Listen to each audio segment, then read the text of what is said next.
ना रहने का ठिकाना था और ना खाने का। जहाँ उनको रात हो जाती वहीं ठहर जाते, जो उनको मिल जाता भगवान का भोग लगाते और खा लेते। इधर वृंदावन में दो गोपियाँ रहती थीं। वो ना भगवान को उन्होंने कभी देखा और ना ही कभी मंदिर गईं, लेकिन उन्होंने किसी से सुन रखा था कि भगवान साधुओं की झोली में रहते हैं।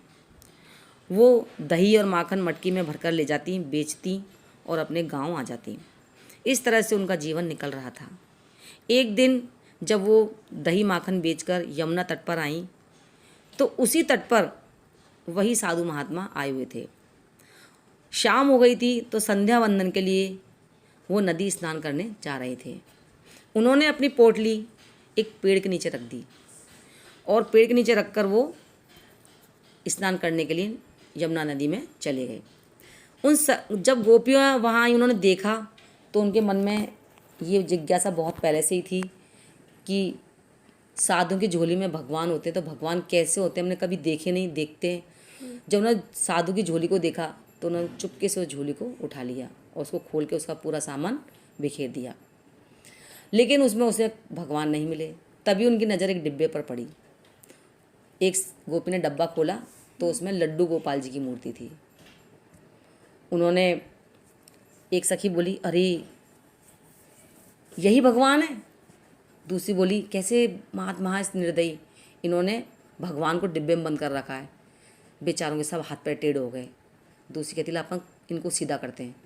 अब वो दोनों मिलकर उनको सीधा करते हैं। भगवान तुम सीधे हो जाओ, तुम्हारे हाथ पैर सीधे हो जाओ, वो तो महात्मा बहुत ही बेकार है और ये तुमको ऐसे डिब्बे में बंद कर रखा, तुमको भूख लगी होगी, तुम सीधे हो जाओगे तो तुमको हम नहला धुला कर खाना खिलाएंगे। वो बहुत कोशिश करती हैं। अब लड्डू गोपाल जी सीधे होने वाले थे क्या? नहीं सीधे हुए, लेकिन भगवान हंस रहे थे और वो लेकिन प्रयास करे जा रही थी, लेकिन हारी नहीं। आखिर में भगवान को हारना पड़ा। जब भगवान सीधे हो गए तो वो खुश हो गई, ओहो भगवान आप तो सीधे हो गए। उन्होंने छठ भगवान नहलाया धुलाया और माखन खिलाया, लो भूख लगी होगी। जब उन्होंने माखन खिला दिया कि अब आराम से लेटो इस डिब्बे में। अब वो डिब्बे में नहीं जाए क्योंकि डिब्बी भगवान की मूर्ति सीधी हो गई। इतने में ही वो साधु बाबा आ गए। उन्होंने देखा, जब उन गोपियों ने साधु बाबा को देखा तो वो भाग खड़ी हुई।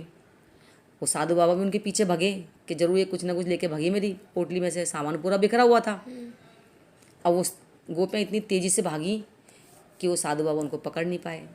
जब साधु बाबा वहाँ आए तो भगवान खड़े खड़े हंस रहे थे। वो सारी बात समझ गए और भगवान के चरणों में गिर पड़े और ज़ोर ज़ोर से रोने लगे।